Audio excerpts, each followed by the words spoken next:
Hi, I'm Ashley McElwain, licensed marriage and family therapist and founder and CEO of Foundation Restoration. Welcome to Foundation Restoration's Real Talk podcast, where you'll find real people discussing real issues while offering real help at the intersection of clinical expertise and a biblical perspective. We're so glad you've joined us.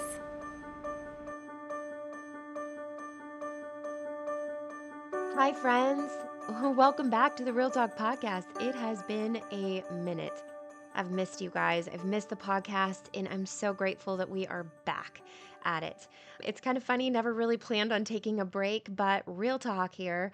My real life just really hit hard back in May as the school year started coming to an end. I found myself caught up in the mayhem of that month, and mayhem turned into a crazy summer that was full of activities and trips and all the things. And ultimately, I decided just to really, truly stop and focus on my family. And I knew that I was not going to be producing the quality content that I wanted to because I just had so much else going on. But at the same time, what turned into let's just take the summer off has rolled into a crazy start of a new school year. And here we are starting to approach fundraising season. And so I am just way behind. But that's real life of trying to juggle motherhood and being married and ministry, running that and clients and all the things, which is kind of perfect for today's topic as we hop back in. We're going to be talking about stewardship. But, some things I just wanted to share. We had our open house for Foundation Restoration back in May and celebrated 14 years of ministry. And that was such a blessed, wonderful time. Had so much fun. We were excited because I hosted a birthday fundraiser. We're trying to get the new training room that we have furnished, and we had just set a goal of $5,000, kind of help jumpstart furnishing that. We hit our goal. Praise the Lord. So grateful. I've been working really hard to get that room furnished. We still have a lot to go, but we also had a lot of people buy stuff off our Amazon wish list for that, which was incredibly generous and helpful, and we're so grateful. But we still have a lot to purchase, a lot to do in there, and I've just been working hard on that project as well. And so I just encourage you to continue if you have a chance, check out our Amazon wish list. Also, just anytime you donate, it helps us to do things like that where we can increase our programming. But we were so grateful for that fun open house, celebrating 14 years of ministry, for everybody who came out, and for hitting our $5,000 birthday fundraiser goal that we had set. So grateful. But here we are, summer craziness done, and now we're into the school year, and we're about to kick off fundraising season, which for those of you in the Raleigh area, I would encourage you. We're going to be doing our second annual Second Chance Prom. We're super excited about this. It's an adult prom, and it's a chance for you to get dolled up and decked out, for you to dance the night away. We have an incredible giant charcuterie spread that we bring in. We have a DJ. He's the best. We have incredible service there. It's at a great, really charming location. And then we have a photo booth. This year we're including a printable picture, and there's also a 360 booth for you to check out. So it's going to be an incredible time. It was last year, and it's back bigger and better than ever. It's on Saturday, December 28th from 6 to 9 p.m. And you can get your tickets if you just go to foundationrestoration.org. You'll see a pop-up you can click through, and it'll take you to buy your tickets. We have several ticketing options this year, but we're really looking forward to it. It's going to be so much fun. It was so fun last year, and this year is going to be even better as we tackle the theme, A Starry Night, which is going to be very whimsical and wonderful. And we hope that you can make it. If you can't make it, please know that we will be doing another matching challenge, and we'll also be doing a silent auction again with some incredible items. And so those are ways for you to also participate in helping our ministry save lives, marriages, and families. Should you choose to support us, we'd be super duper grateful. And as always, anytime you can donate, become a monthly partner, and just all of it's tax deductible, and you're just helping us fulfill our mission and our ministry. And be praying for me as we head into fundraising season. It's always a really busy, crazy time of year. And so I would just appreciate your prayers as I work hard to get the finances for this ministry and what we need to continue to grow and serve our community and beyond well. So, all that being said, we're back. We're doing the Real Talk podcast, and I feel like in the midst of what I just shared and all that's going on, this topic is something that's been on my heart and my mind a lot. It's come up in a lot of conversations, and so I'm super excited about it. But, every single person on the face of this planet in the history of mankind, at whatever point in time that you have existed and lived on this earth, every single person has been given unique gifts, talents, and abilities. Every single person has been positioned in a specific place at a specific time around specific people and with a specific purpose. But the question is, do we make the most of those opportunities? And that's where it comes down to stewardship. Do we steward what we've been given well? And today we'll be exploring the concept of stewardship and making the most of your life, making your life count. So let's go. So, first of all, I would say, what is stewardship? Probably a good starting point is just to address and define what stewardship is. Well, stewardship is defined as the careful and responsible management of something entrusted to one's care. This can be people, things, talents, abilities, opportunities. Anything that is in your care, even temporarily or momentarily, is something that you are called to steward or care for. And stewardship really starts with awareness of who and what we've been blessed with, given, and trusted with. All too often, we're just unaware of how much we've been blessed with, or even what's around us or what's in our life. More than that, really, it is about we just sometimes are unaware of what we have truly been entrusted with. Now, granted, life is crazy, as I just said. Life is crazy, and I get it. And so it can be really easy just to miss the things that we've been given and gifted in the blur of the busyness of life. But nonetheless, we have to choose to pause and see what we've been called to steward in our lives. Awareness. Awareness that we have been called and chosen to care for and responsibly manage what we've been given, what we've been gifted.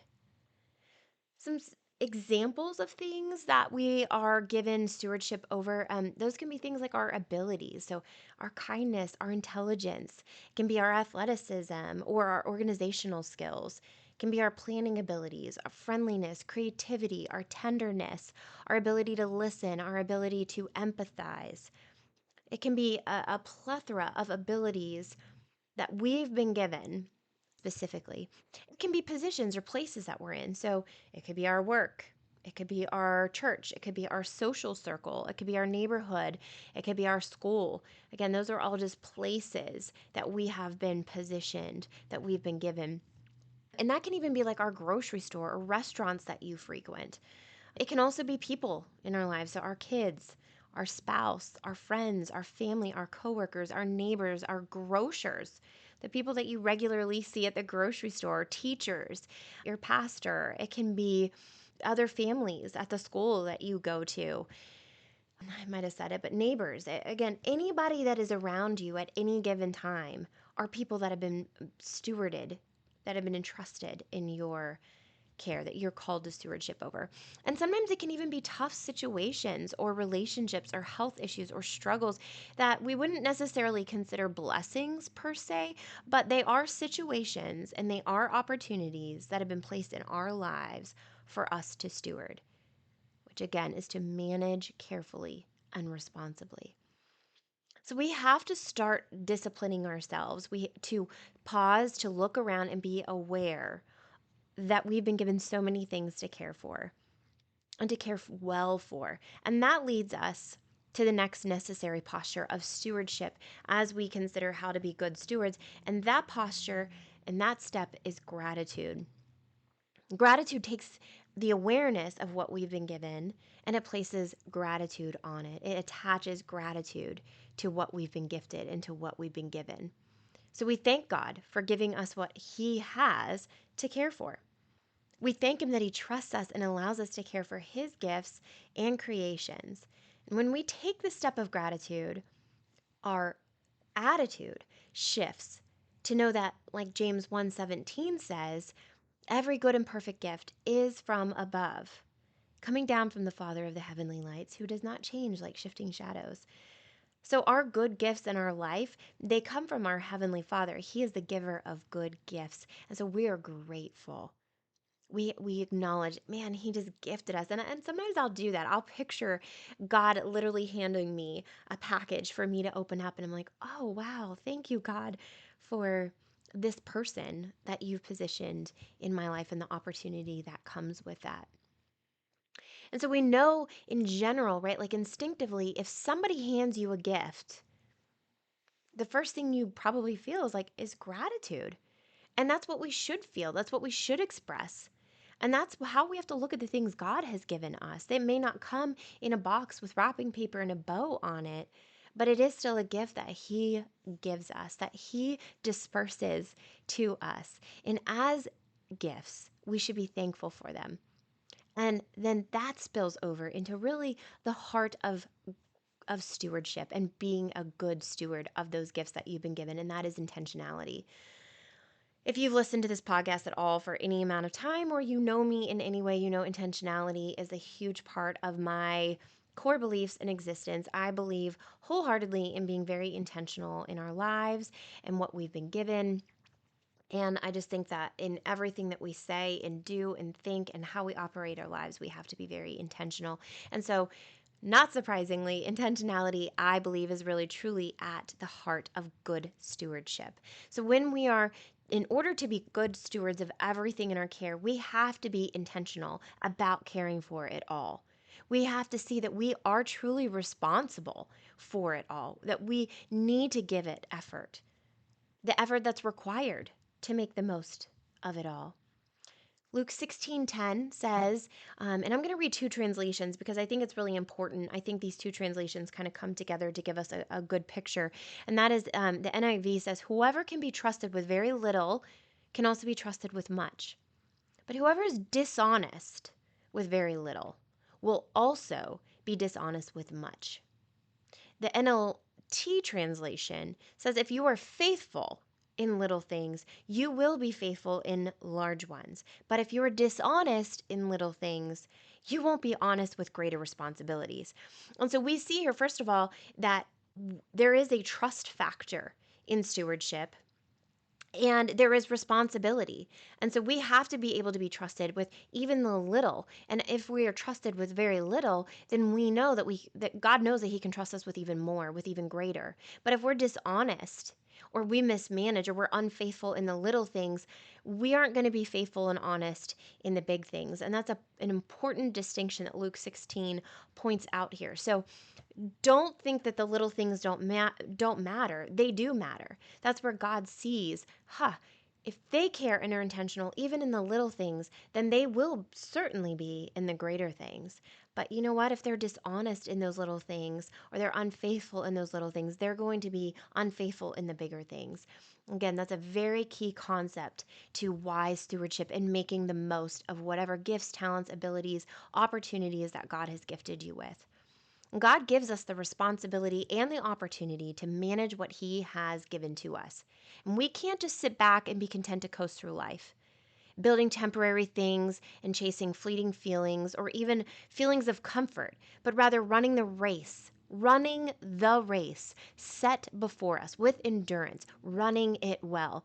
Hebrews 12:1-3 talks about this, and that we are to run with perseverance the race marked out for us. So we know that it does take work and effort, right? Nobody's running that race for us. We're not sidelined. We're not watching someone else.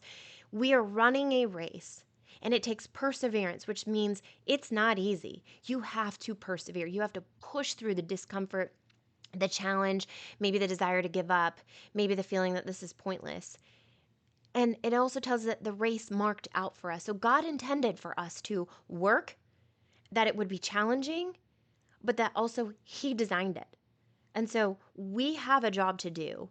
He did put us here on purpose for a purpose. And so it is up to us to run the race with endurance, to persevere for the race marked out for us. God has a plan and a purpose and a mission for each of us. And we must be intentional about that and accomplish what is required of us to persevere. So stop right now and ask yourself, what unique abilities, skills, and talents has God gifted you with? And what can you do with them? How can you use them to make a difference in this world? Or maybe even just in someone's world. Again, God calls us to be faithful and to be trusted in the little things. So it doesn't always have to be some big grand thing. Have you stewarded well? Have you been faithful in?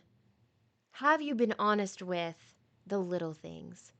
And again, sometimes it's not the big world. Sometimes it's just one person's world, someone's world that you made a difference in. So if you're handy, my dad is literally the most handy man I know. I tell him all the time, I'm like, Dad, you are a genius. He's just super duper smart.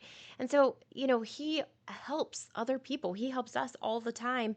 And other times he has friends and stuff that they'll say, oh man, I need help with this. And he's always willing to help. He uses his handiness to help somebody. And so if you're handy, maybe you help the widow next door who has a list of handyman needs, but she can't do them. And she also doesn't have the financial means to hire somebody to do them.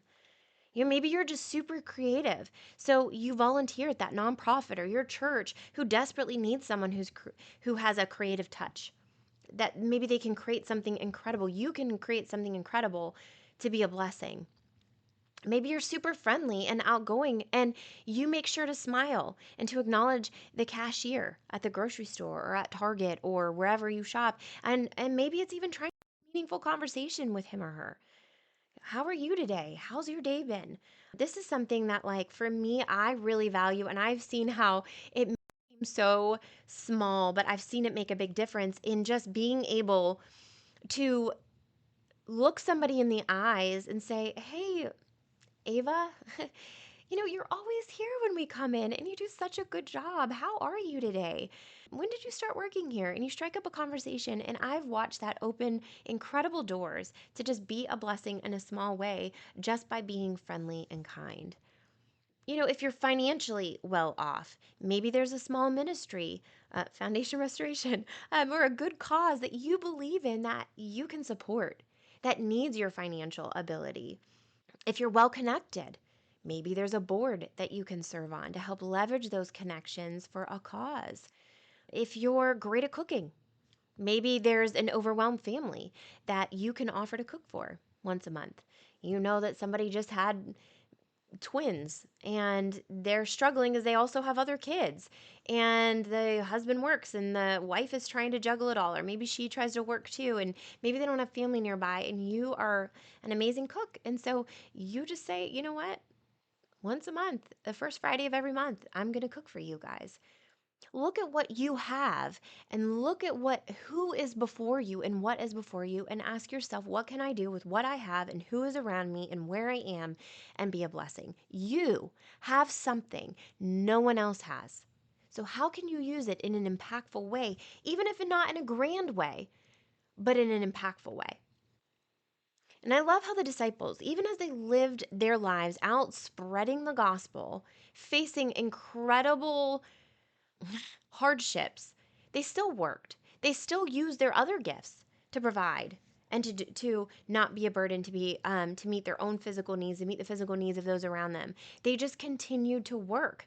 They continued to make effort. 1 Thessalonians 2:9, he's talking about his ministry, and he says, surely you remember, brothers and sisters, our toil and hardship. We worked night and day in order not to be a burden to anyone while we preached the gospel of God to you. So again, I know that a lot of people out there think, well, as believers, like, there should just be a contentment and it should be easy. But that is not what the Bible's full of. The Bible's full of hard working people who went through hardships but made the most of every opportunity that they were given. And so that's what God is asking of us. Are you working hard until you cross that finish line and are called home to be with Him? Are you working hard to use everything that you've been given to make a difference and to fulfill what God has called you to do? You have a mission. The other question I would say is for you to Think about who is in your life. We're called to work, we're called to steward, we're called to put forth effort to care for and responsibly manage what God has gifted us with and who God has gifted us with. And so look around you and see, who has God given me in my life? Do you have kids? Do you see them as small ministries and treasures for you to pour into and to shape, to mold, to teach, to love, to enjoy, and to guide? Are you helping them understand their own gifts, talents, and abilities and how they can use those for a greater purpose? I think about my little guy, Grayson, who's going to be 7 next month, which is crazy. He's just a big dude. He's got big muscles, he's strong. And I always tell him, God gave you those big muscles. He gave those to you. He gave you your strength. Now, what can you do to be a blessing with those big muscles and that strength? Can you offer to help carry something for somebody? Can you help somebody, a smaller kid who's maybe struggling to get off of playground equipment? Can you help them? Look around, honey, and see, what is God calling you to use those big muscles and your strength for that can make a difference in somebody's life? God gave them to you, so it's up to you to use them. It's important for us to help our kids to see their gifts and talents in the context of others and in the context of purpose and mission living. What about your spouse? Do you see him or her and their unique needs and how you can help them feel loved and safe so they can go out into the world and steward their mission well? As spouses, that's a huge part of our job and responsibility is to be able to refine one another and create an environment of love and safety where they're filled up, where they're blessed, where they're encouraged so they can go out. And so, are you doing that? Are you doing that well? Have you had the conversation about what that would look like with your spouse? How about that friend, that family member, those people that have been placed in your path for a season and for a reason? Are you showing them the love of Christ for the time that you have them in your life? You don't know when you're called home or when they're called home. You don't know, will you see them again? So, what are you doing to be a blessing in their life? You know, I think about Grayson's playing, our son is playing baseball, and I love it. I love it so much because I love watching him, obviously, and I love coaching, help coaching, and but I love all those kids, and I love their families, and I love getting to know them. In every season, I try to be very intentional about getting to know each of the kids' names, knowing their parents' names, and making sure that every week I'm showing up in a way to check in and let them know that I care about them, not just for baseball, but I care about them as people, and I'll try to throw a little get together and get to know them a little bit more and see if I can connect them to each other. I just view that as a small season where we're given a unique set of people all together for this short amount of time. And how can I be a blessing, love them well, care for them well in a meaningful way? Because I believe that's my responsibility. And I want those little kids to feel that they were loved for a season, that they were encouraged for a season. So look around you. Look around you for the opportunities. Look around you for the people. Look around and say, you know what? What can I do? How can I be a blessing? Who can I encourage? How can I uplift? How can I strengthen? How can I support? What can I do to make someone's life, someone's world, the world, a better place? And the other thing I'd say is that we often don't think about, and I touched on this earlier, but a lot of times we don't think of it as a gift or an opportunity, but it is, and that's our struggles. And so I would just say to somebody that's struggling out there, and I know I've had many, many seasons in my life of struggling, and what I've realized is that our seasons of struggling, our struggles, they are opportunities. They're opportunities to grow us, to strengthen us, to teach us, to refine us, and certainly to tenderize us. Struggles give us a humility to realize that no matter what, like we're not immune to facing struggles or having battles. And we learn how to be tender and gracious and kind in those seasons. And we also learn how to rely on the Lord. I mean, for me, my relationship with Christ has deepened so much in those dark seasons or the seasons of struggle because I realize that, like, I'm not strong enough, I'm not capable enough, I need Him. And He always comes through and He always carries me. The other part of that is people are often watching, and how we handle our struggles can impact someone profoundly. Because are we using our struggles to show humility? Are we using our struggles to show a dependence on Christ? Are we using those struggles to say, man, this is really tough, but God's teaching me and I'm going to endure and I'm going to do the best that I can to grow through this and to depend on the Lord. As we start to wrap up here, I want to leave you with the thought or with the parable of the tenants that comes from Matthew 25:14 through 30. And I'm just going to read this to you. And I'm sure many of you are familiar with this parable, but I think that it so perfectly discusses and embodies the concept of stewardship and what God requires of us. We are not called to just sit back and watch God move.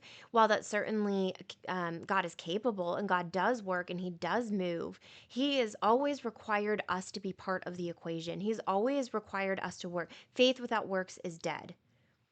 He says, let all you do, right? So we're called to do, be done in love.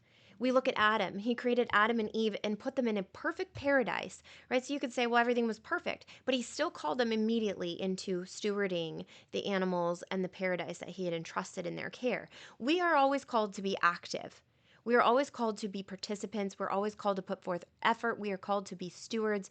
God always calls us to do. He calls us to action. So anybody out there who thinks that being a believer means that we just wait on God. Yes, there are seasons of waiting on God, but he says, when you've done all that you can do, just stand. The Bible's full of these examples. He literally asks us. I think about David and David and Goliath. The soldiers all stood back there like, oh, what are we going to do? They were all so scared of Goliath. But David came and he was a shepherd boy and he said, you know what? I'm amazing with a sling. I know I've got God on my side, so there is the component of a miraculous God who's capable, but also I've been stewarded the ability to use a sling. I've killed lions and bears to protect my flock. So I'm going to take what I'm proficient in, what I'm skilled in, what I have an ability to do, my slingshot, and I'm going to go out into the battle. And you know what? Hopefully God delivers me. He's with me. So I'm going to go out there. I'm going to do my part using my gifts, talents, and abilities. And I'm going to trust that God is going to deliver this giant, this Goliath, into my hands. There was no idleness. There was no just waiting for God to miraculously kill Goliath. It took David using his gifts and talents and abilities, his skill set, and being willing to go out and use his skill set and say, all right, God, I'm going to go do my part and you do yours. But we forget about that. We look at the miracle, which it is a miracle that a shepherd boy, killed a giant. But let's not forget that David used his abilities, his skill set to slay that giant as well with God's help. God was with him. God empowered him through the skills and the abilities that he had given him. I think about this with Matthew 25:14 through 34. It will be like a man going on a journey who called the servants and entrusted to them his property. To one he gave 5 talents, to another 2, to another 1, to each according to his ability, right? So he gave according to the ability, right? So there's a formula here. Then he went away. He who had received the 5 talents went at once, traded them, and he made 5 talents more, doubled it. So also he who had the 2 talents made 2 talents more. But he who received the 1 talent went and dug in the ground and hid his master's money. He did nothing. He didn't use his ability, and he didn't use what was gifted to him, right? He did nothing. Dug a hole, buried it. Now, after a long time, the master of those servants came and settled accounts with them. He who had received the 5 talents came forward, bringing 5 talents more, saying, Master, you delivered to me 5 talents. Here, I have made 5 talents more. His master said to him, Well done, good and faithful servant. You have been faithful over a little. I will set you over much. Enter into the joy of your master. So again, faithfulness, stewardship. You were faithful and trustworthy with a little bit, so I'm going to give you even more. I trust you. Also, he who had the 2 talents came forward, saying, Master, you delivered to me 2 talents. Here, I've made 2 talents more. His master said to him, Well done, good and faithful servant. Right? Servant, service. So again, there was a faithfulness in serving. He took what was given and did something with it. There was activity involved to multiply. He says, "Well done, good and faithful servant. You've been faithful over a little. I'll set you over much. Enter into the joy of your master." He also, who had received the 1 talent, came forward, saying, "Master, I knew you to be a hard man, reaping where you did not sow and gathering where you scattered no seed. So I was afraid, and I went and hid your talent in the ground. Here, you have what is yours." But his master answered him, "You wicked and slothful," which means no work, no activity, right? "You wicked and slothful servant, you knew that I reap where I have not sown and gather where I scattered no seed. Then you ought to have invested my money with the bankers, and at my coming I should have received what was my own with interest. So take the talent from him, give it to him who has 10 talents. For to everyone who has will more be given, and he will have an abundance. But from the one who has not, even what he has will be taken away from him. Cast the worthless servant into the outer darkness. In that place there will be weeping and gnashing of teeth." God expects us to take what he's given us and multiply. He expects us to take what he's given us and serve, to be faithful, to do. He gives to activate us. So if we sit back and say, "Let's wait on God," well, he's capable of doing it, so let him do it. We are not stewarding it well, and we will not be entrusted with much more. We are called to be faithful in little, and then we will be given much. Stewardship. We are called to care for and be responsible for what God has given us and to multiply it. We are called to multiplication. We are called to action.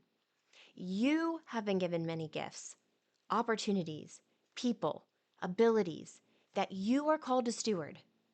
You have unique talents and skills that are needed, that are necessary. You have been created on purpose for a purpose.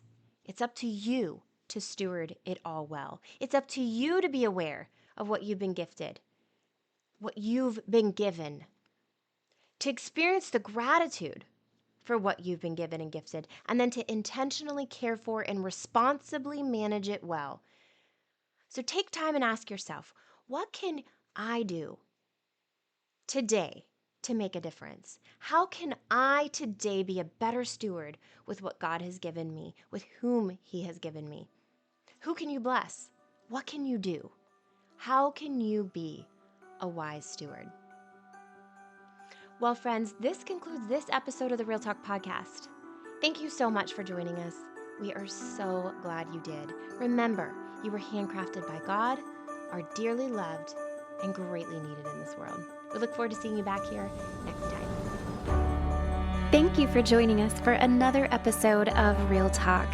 To stay connected, follow Foundation Restoration on Instagram and Facebook at FND Restoration, or visit us at www.foundationrestoration.org for more information. If you've enjoyed this podcast, please make sure to follow or subscribe and to leave us a 5-star review so more people can find our show. Foundation Restoration is a 501c3 nonprofit ministry that believes marriage is the heartbeat of society and exists to equip, strengthen, and restore marriages through clinical expertise and a biblical perspective. Please consider supporting our ministry with a tax-deductible donation at www.foundationrestoration.org. Your gift makes programs like this possible. Thank you for your generosity and partnership.